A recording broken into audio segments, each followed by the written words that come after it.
नहीं हुआ था। बच्चे लोगों में उत्साह ज्यादा है करके उन्होंने बहुत सारे कार्यक्रम रखे और बड़ा धूमधाम से कार्यक्रम कर रहे हैं। और मेरा काम है मेरे कार्यकर्ताओं के साथ घुल मिल जाना। आपका जो केक काटा गया उसमें लाउड स्पीकर का फोटो था।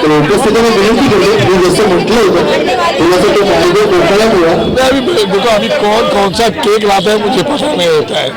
अभी सामने केक आ गया, अभी केक तो काटने ही पड़ते हैं, इसलिए काट दिए केक। उसमें कोई दिल में ऐसा नहीं किसके बारे में गुस्सा है, ऐसा कुछ नहीं। सर एक हटके मुद्दा पॉलिटिक्स से रिलेटेड है, क्या आने वाले समय में मन से बीजेपी के साथ गठबंधन करके नई सरकार बना सकती है? पता नहीं, पूछ के बताता हूँ। बेसिकली कार्यकर्ता है, जमीन से जुड़ा हुआ कार्यकर्ता है, उसको लगता है कि लोगों के प्रति कुछ करना चाहिए और वो उसके एरिया में हमेशा करते ही रहता है। उसको लगा अभी साहब का बर्थडे है तो इधर भी कुछ करना चाहिए करके उसने ऐसे मनसैनिक महाराष्ट्रातून आलेलो आहे आणि साहेबांच्या आशीर्वादाने जे कार्यक्रम होत आहेत त्यांना आम्ही सहकार्य करत आहे।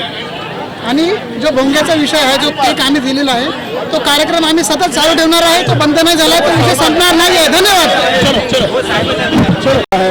उनका हर साल हम लोग यहाँ पे हमारा जो लालबाग गढ़ है पार्टी ऑफिस है, यहाँ पे हम हर साल जोरों शोरों से करते हैं। इस साल हम लोग ने हमारे पक्षाध्यक्ष सम्माननीय राज साहब ठाकरे, उनका बर्थडे 14 जून को हुआ। शर्मिला ठाकरे वहिनी, हमारे वहिनी का बर्थडे 8 तारीख को, और आज नांदगांवकर साहब का बर्थडे है। इन सब का एक अच्छा मुहूर्त देख के हम लोग आज यहाँ पे हमारे शिवड़ी विधानसभा के जो लोग हैं तो हमारे पार्टी ऑफिस में आते हैं। हम लोग ने देखा है कि बहुत से ऐसे सोसाइटी को प्रॉब्लम है, कोई अपंग व्यक्ति है, तो इनके लिए आज हम लोग व्हील चेयर, स्ट्रेचर, ऑकर, जो कान का मशीन रहता है, श्रवण यंत्र बोलते हैं, वो आज हम लोग यहाँ पे दे रहे हैं। और हमारे भाईकाला विधानसभा का वती से जो अपंग है, हैंडीकैप है, उन लोग के लिए भी उनको जो ज़रूरत है, उनको जो चीज़ लगती है, वो सब यहाँ पे हम लोग महाराष्ट्र नवनिर्माण सेना शिवड़ी विधानसभा के तरफ से बांट रहे हैं। सर आज सर का जो बर्थडे है उसमें देखा गया केक जो है, केक पे लाउड स्पीकर भोंगा का है। सर उसका क्या मकसद था? वो भोंगा तो देखो, भोंगा जो केक लाए थे, लाउड स्पीकर जो है, जो हमारे आदरणीय राज साहब ने, आपने देखा उन्होंने जो भी आवाज़ दिया पाड़वा मेलाओं में, तभी से जो आंदोलन छेड़ा है, आपको सबको पता है। अभी सामने हम लोग को जो उनका एक पत्रक दिया था, वो हम घर घर में बांट रहे। लोग इतना खुशी से व्यक्त हो रहे, हम लोग को हमारे पदाधिकारी का नंबर ले रहे और इतना बोल रहे कि हम लोग को बहुत सुकून मिला है। सुबह का तो जो अजान होता है तो बंद हो गया है, बाकी का आवाज़ की वजह से।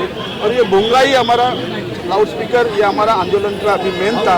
और ये केक भोंगा का हमारे आकाश पाटिल जी, इन्होंने आज लाया था साहब के बर्थडे के लिए, वही हम लोग। सर शेर की जैसे दहाड़ने वाली मन से क्या मैसेज देना चाहती है इस केक के जरिए?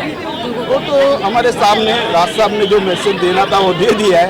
अभी इससे ज़्यादा क्या मैसेज देंगे?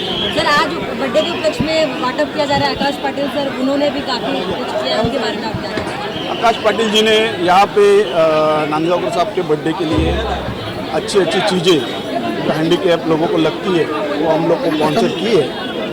मैं उनका आभार व्यक्त करना चाहता हूँ आपके माध्यम से। अभी थोड़ी देर में हम लोग वो सब यहाँ पे दे रहे हैं।